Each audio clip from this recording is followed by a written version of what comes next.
I never thought I would be the man writing something like this. I always imagined these kinds of stories belong to broken men hiding behind bar counters or bitter souls venting on anonymous forums, not to me. I was the dependable husband, the man with a steady career, the house with the trimmed lawn, the picture-perfect wife who everyone said was lucky to have me. We had been married 12 years when this happened. 12 years of memories that, up until that night, felt solid as concrete. We met in college. I was the quiet type, buried in books, while she was the magnetic one in every room, the woman men gravitated toward without even realizing it. Her laugh carried across crowds, her smile made men linger, and her eyes, those sharp, dangerous eyes, had the power to make you feel like the only man alive. And somehow, she chose me. I never let myself forget that. Maybe that's why what she told me that night hit harder than anything else in my life. But I'll come to that. First, I need you to understand the life we built, or at least, the life I thought we had. We lived in a suburban neighborhood that looked like it was lifted out of a realtor's brochure.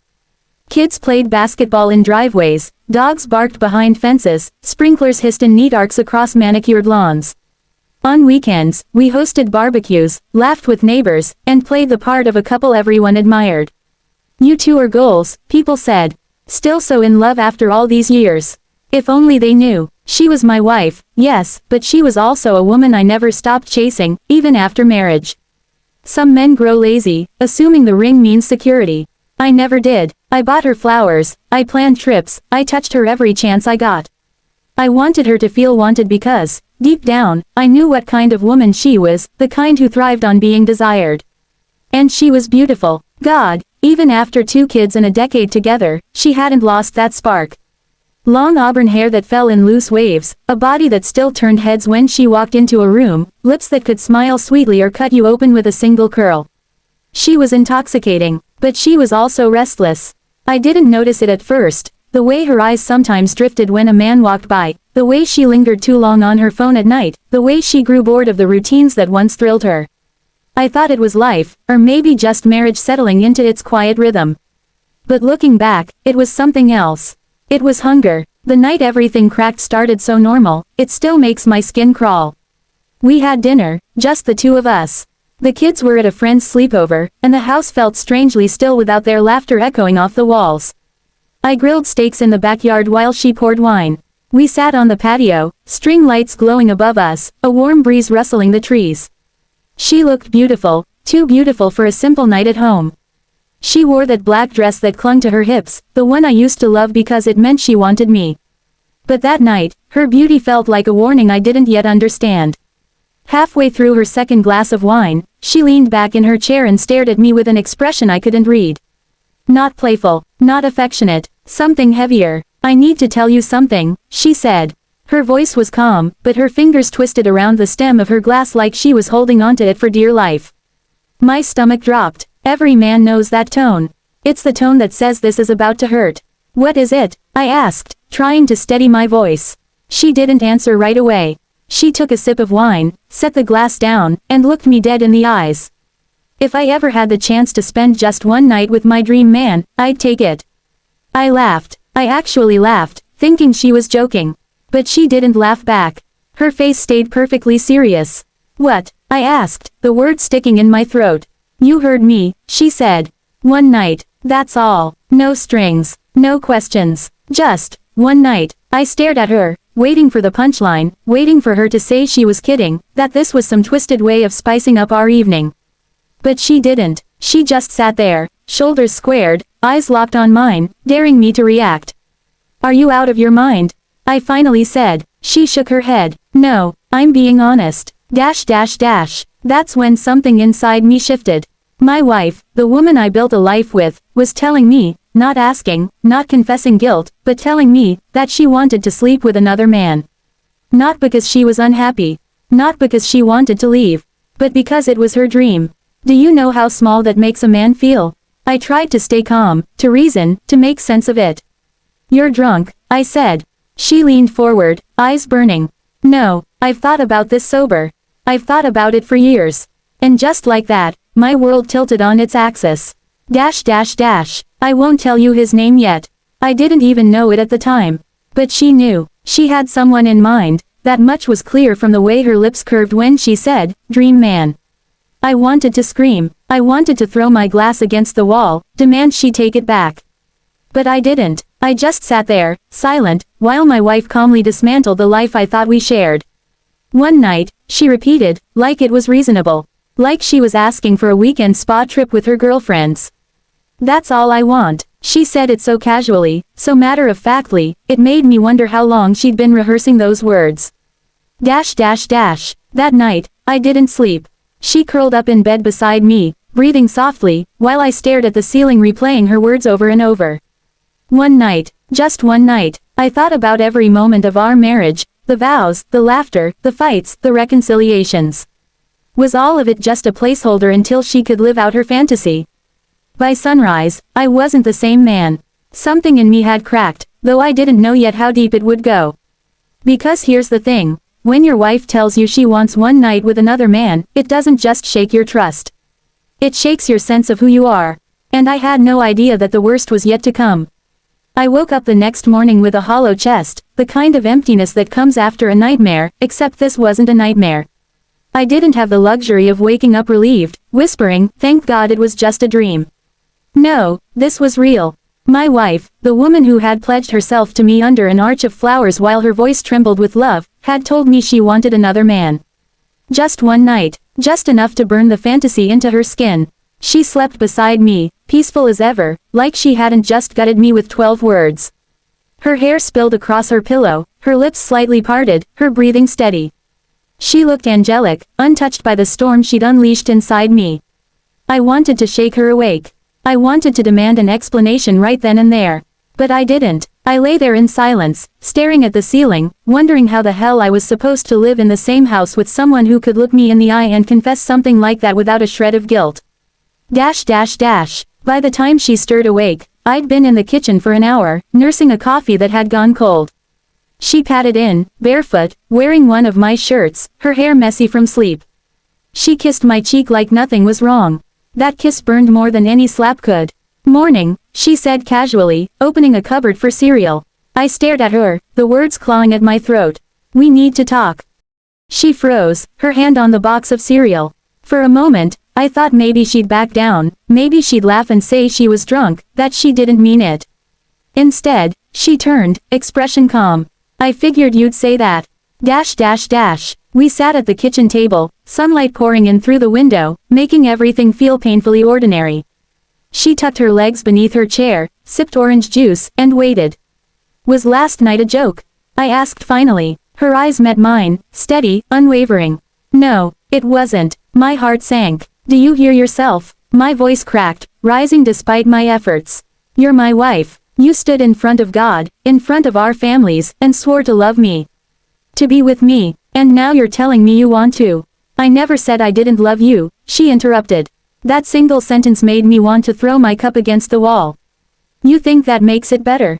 I spat. She leaned forward, her voice low but deliberate. "I'm not asking for another life. I'm not leaving you. I have this one fantasy I've carried for years. And if I don't get to live it, I'll always wonder. It doesn't change what you and I have." Her words landed like poison. "It doesn't change what you and I have." Did she really believe that? I stood, pacing the kitchen like a caged animal. "So what? I'm just supposed to sit here while you spread your legs for some fantasy man." Her eyes darkened. "Don't reduce it to that. How else should I see it?" I demanded. She was quiet for a moment, then finally whispered, "Because it's not about replacing you.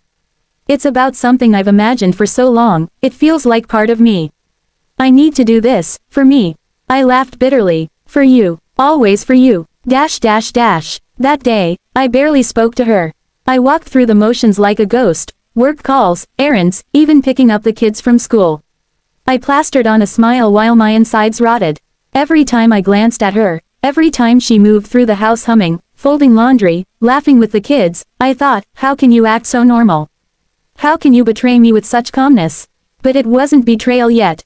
Not technically. And maybe that's what tortured me most. She hadn't done it, but she wanted to. She'd already crossed the line in her mind. That night, after the kids were asleep, I confronted her again. Tell me who he is. She was brushing her hair in front of the mirror, wearing that silk robe I bought her for our anniversary. She froze mid-stroke, her reflection meeting my eyes. "Who?" she asked softly. "Don't play dumb with me," I snapped. "You said you had someone in mind. Who was he?" She sighed, setting down the brush. For a long moment, she was silent, and I thought she wouldn't answer. But then she whispered, "He's no one you know." That was worse. If she'd said it was someone from work, or a neighbor, or a mutual friend, at least I'd have a target. A face to put my rage on. But, "No one you know." That meant she'd been carrying this fantasy in secret, nurturing it in some hidden corner of her heart all along. "What's his name?" I pressed. Her lips curved slightly, not a smile, but something close. "That doesn't matter." My fists clenched. "It matters to me." She stood, walking toward me, her bare feet soundless on the hardwood floor. She placed her hands on my chest, looking up into my eyes. "You don't have to understand," she said softly. "You just have to accept it." That was the moment I realized something terrifying. She wasn't asking for permission. She was telling me what was going to happen. And I, God help me, didn't know what to do. I wanted to scream, to forbid it, to drag her out of the house and lock the doors. But how do you forbid a grown woman, your wife, from doing something she's already decided on? I went to bed that night with a storm inside me. She curled against me, her head on my chest, her hand resting lightly on my stomach, as if nothing had changed. And I lay awake, staring into the dark, wondering when my marriage had turned into a prison of choices I never agreed to. The days that followed were torture. I tried to bury myself in work, in the kids' routines, in anything that kept me from thinking about her words. But it was impossible. Every time her phone buzzed, I wondered if it was him. Every time she dressed up, even if it was just for errands, I wondered if she was secretly preparing to see him. I started watching her more closely, noticing things I'd overlooked before. The way she smiled at her phone sometimes. The way she lingered in the bathroom after a shower. The way she looked at herself in the mirror, as if rehearsing. And I hated myself for it. I hated the suspicion, the paranoia, the jealousy that gnawed at me like acid. One evening, I couldn't take it anymore. We were sitting in the living room, the TV playing some sitcom neither of us was paying attention to. She was curled on the couch, scrolling her phone, when I finally blurted, "When is it happening?" Her fingers froze on the screen. Slowly, she turned to me, her face unreadable. "What do you mean?" "You know what I mean." My voice was hoarse. "When's your night with him?" Her eyes softened, not with guilt, but with pity. "I don't know yet, but when it does, I'll tell you." I laughed bitterly. "Oh, how generous." She reached for my hand, but I pulled it away. "Don't touch me," I snapped. Her expression hardened. "Don't punish me for being honest." Those words cut deep. She really believed honesty was enough. That confessing the desire made it somehow less of a betrayal. That I should applaud her for transparency while she prepared to hand her body to another man.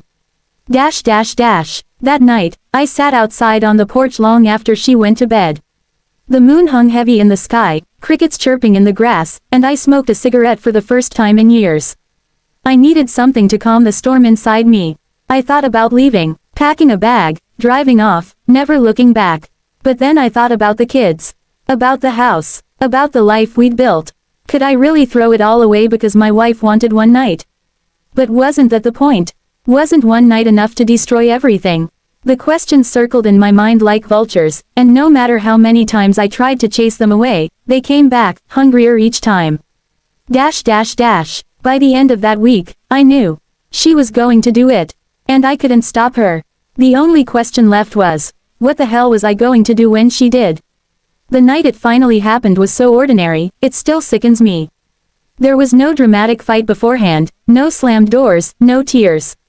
Just silence. The kind of silence that tells you something is about to break. Dinner was quiet. She barely touched her food.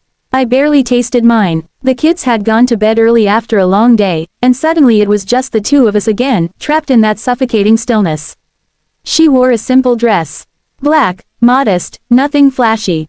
But I noticed how carefully she'd done her makeup, how her hair fell perfectly around her face. She looked prepared, not for me, for him. I couldn't even ask where she was going. I already knew. At 9:07 p.m., she stood up from the couch, smoothed her dress, and looked at me. "I'll be back," she said softly.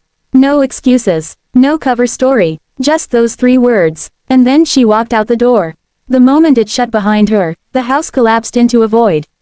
I sat there, frozen, listening to the faint hum of the refrigerator, the distant barking of a neighbor's dog, the ticking of the wall clock. Every sound was amplified, echoing against the absence of her presence. That clock, God, I'll never forget it. Every tick was another second she wasn't mine. Another second she was with him.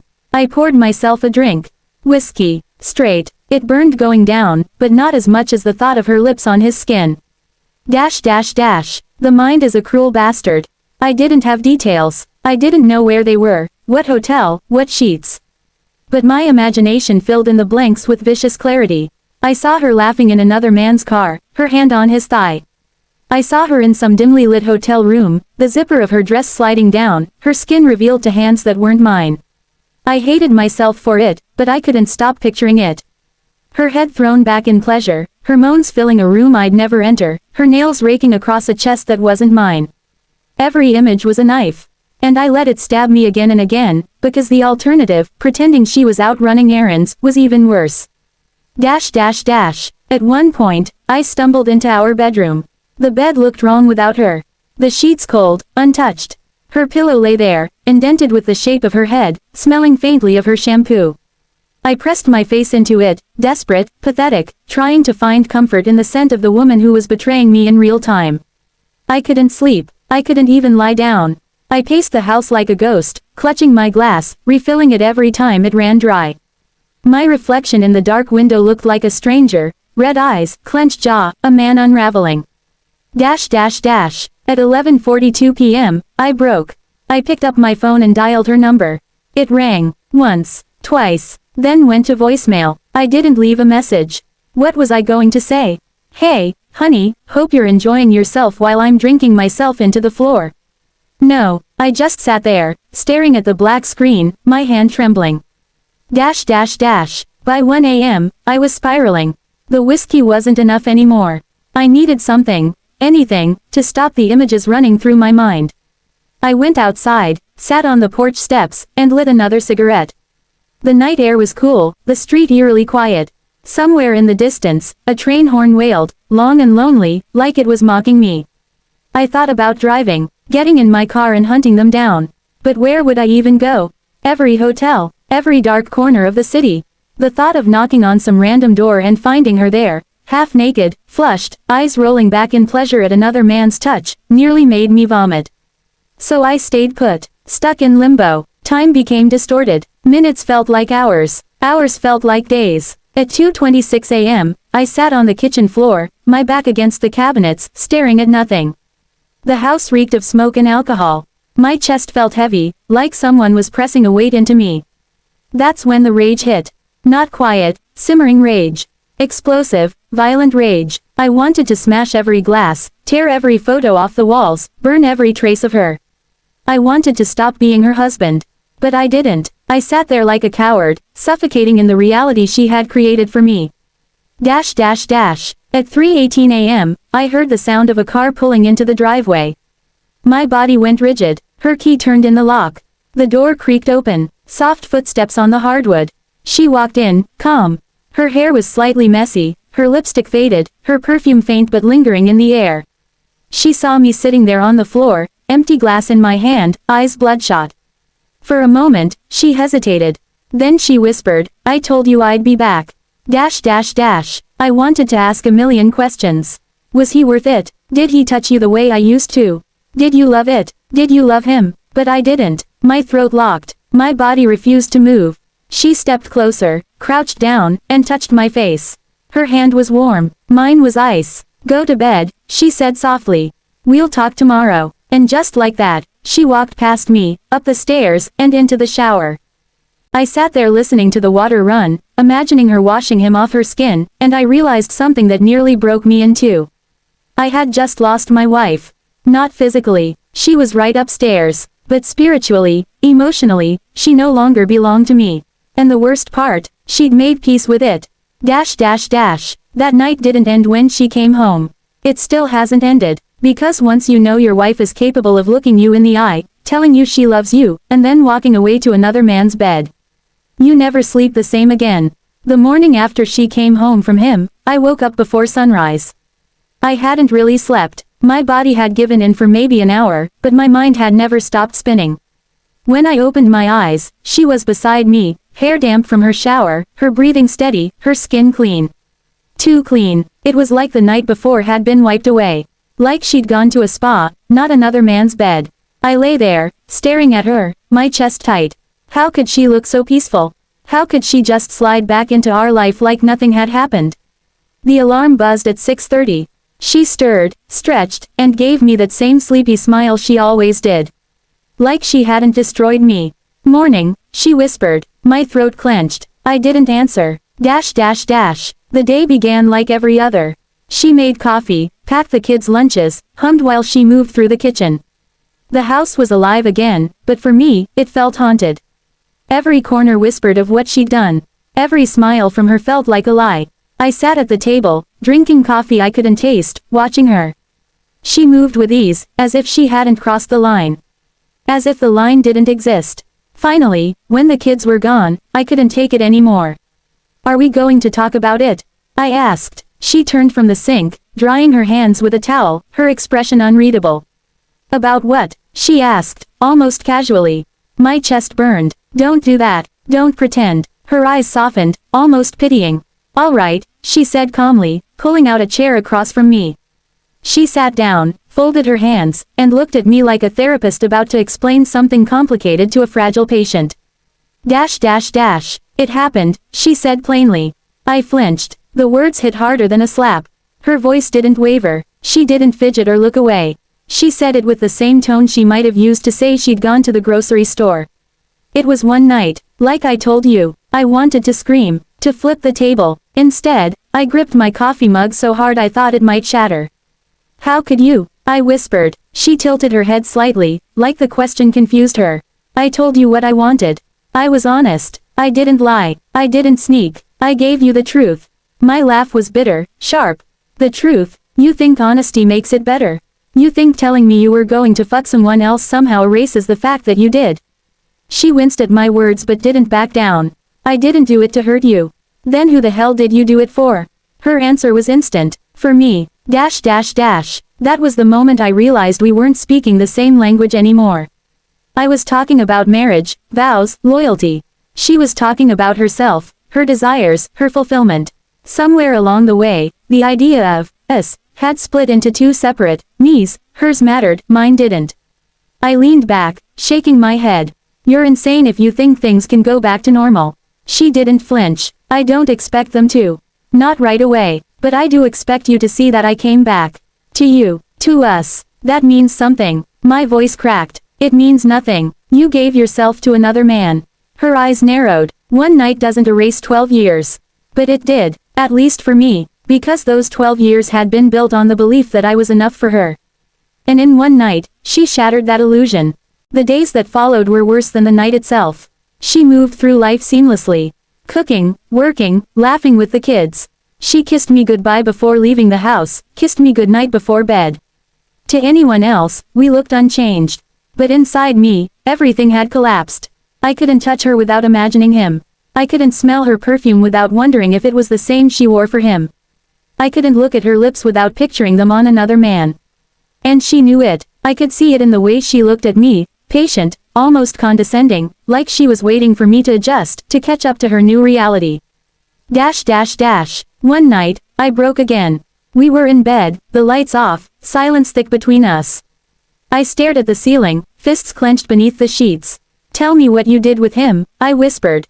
She turned her head toward me, her face shadowed. Why? Because I need to know. Her voice softened. No, you don't. It'll only hurt you more. I barked a laugh, hollow. Hurt me more. There's nothing left to hurt. She reached for my hand under the covers, but I pulled away. I'll never tell you, she said firmly. Not because I'm hiding it, but because I'm protecting you. Protecting me. The audacity of that made me want to choke. As if she were some guardian shielding me from a pain she herself created. After that, I stopped asking. Not because I didn't want to know, but because I realized I'd never get the truth. And maybe the details weren't the point. The point was that she had gone through with it. She had crossed the line, and nothing could uncross it. I became a ghost in my own house. I went to work, came home, sat through dinners. But inside, I was elsewhere, watching shadows, replaying that night, imagining every possible scenario. Sometimes I pictured her feeling guilty, hesitating, pulling away from him. Other times, I pictured her surrendering completely, moaning his name, forgetting mine. Those images carved holes into me that no amount of whiskey could fill. The worst part wasn't the act itself. It was her calmness after. She didn't beg for forgiveness. She didn't cry or crumble or admit it was a mistake. She stood tall in her decision, unapologetic. That terrified me more than anything. Because if she could live with it, if she could fold laundry and laugh at sitcoms and kiss our kids goodnight without the weight of guilt crushing her, then what else was she capable of? One evening, about a week later, I caught her staring out the window, lost in thought. "What are you thinking about?" I asked, my voice sharper than I intended. She blinked, turned to me, and smiled faintly. Nothing. But I didn't believe her. In that moment, I realized I might never believe her again. Trust isn't something that fades slowly. It shatters all at once, like glass. And when you try to pick up the pieces, you only cut yourself deeper. I started journaling, not in a neat, reflective way, but in desperate scribbles on loose sheets of paper. My anger, my humiliation, my confusion, it all spilled out, raw and jagged. I couldn't say it to her, so I said it to the page. I began every entry the same way: "My wife isn't mine anymore." Because that's how it felt. Even when she kissed me, even when she said, "I love you," even when she curled up beside me at night. She wasn't mine. She had given a part of herself away, and she hadn't asked for it back. By the end of that month, I wasn't the same man. She carried herself lighter, freer, like she'd scratched an itch that had plagued her for years. But me, I carried a weight that grew heavier every day. And for the first time in 12 years, I started wondering if the man she'd given herself to wasn't just her dream. But maybe my replacement. The morning after felt unreal. I woke up to the smell of coffee and the sound of her humming in the kitchen. Like nothing had happened, like she hadn't left me sitting alone in hell for hours while she gave herself to another man. I walked into the kitchen. She turned, smiled, and slid a mug across the counter toward me. Her hair was still damp from her shower, her skin glowing in that way it always did after she'd taken her time in front of the mirror. "Morning," she said, casual, as if last night had been just another Tuesday. I stared at her, at the woman I had married, at the woman who had become a stranger. "Did you sleep?" she asked, sipping her coffee. I lied. Yeah, because the truth was unbearable. The next days blurred together. We went through the motions: work, dinner, small talk, laughter with the kids. On the surface, nothing had changed. But beneath it, everything had. I couldn't look at her without seeing him. Without hearing her whispering his name in the dark. Without imagining her body arching under his hands. The ghost of her infidelity lived in our house. It lay beside me at night. It sat across from me at breakfast. It followed me into the shower, into my dreams, into my chest where it pressed down and made breathing feel impossible. She, on the other hand, seemed lighter. Freer, almost, satisfied, like she had scratched an itch that had been haunting her for years. And that terrified me. One night, about a week later, I finally asked her. Was it worth it? She froze, spoon halfway to her mouth. Slowly, she set it down. Her eyes locked on mine, unreadable. Yes, she whispered. No apology, no hesitation, just truth. And then she added the words that finished me. It was everything I dreamed of. I don't remember the rest of that night. I know I drank. I know I screamed at the walls when she went upstairs. I know I wanted to put my fist through the mirror just to shatter the reflection of the fool staring back at me. But I didn't confront her again. Because in that moment, I realized something brutal. She wasn't sorry. And if she wasn't sorry, then what was left for me to fight for? The weeks that followed were a blur of silence and pretending. To the outside world, we were still husband and wife. To our children, still mom and dad. But inside me, something was breaking apart piece by piece. I became a shadow of myself. I stopped eating. I stopped laughing. I stopped being a man and turned into a ghost haunting my own life. And every night, lying beside her, I wondered if she was dreaming of him. Then came the night that changed everything. She was asleep, her breathing soft and steady. I lay awake, staring at the ceiling, my chest heavy with everything unsaid. And that's when the thought came to me. I didn't have to stay. I didn't have to be her safety net, her fallback, her consolation prize after her night of paradise. I could walk away, not out of anger, not out of revenge, but out of self-preservation. Because the truth was simple. She had already left me. So what did I do next? I started quietly planning my exit. I opened a new bank account she didn't know about.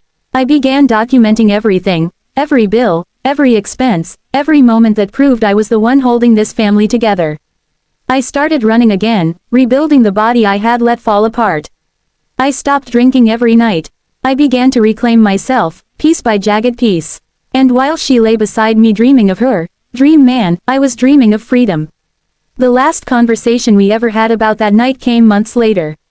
She looked at me across the table and said, "You're different lately."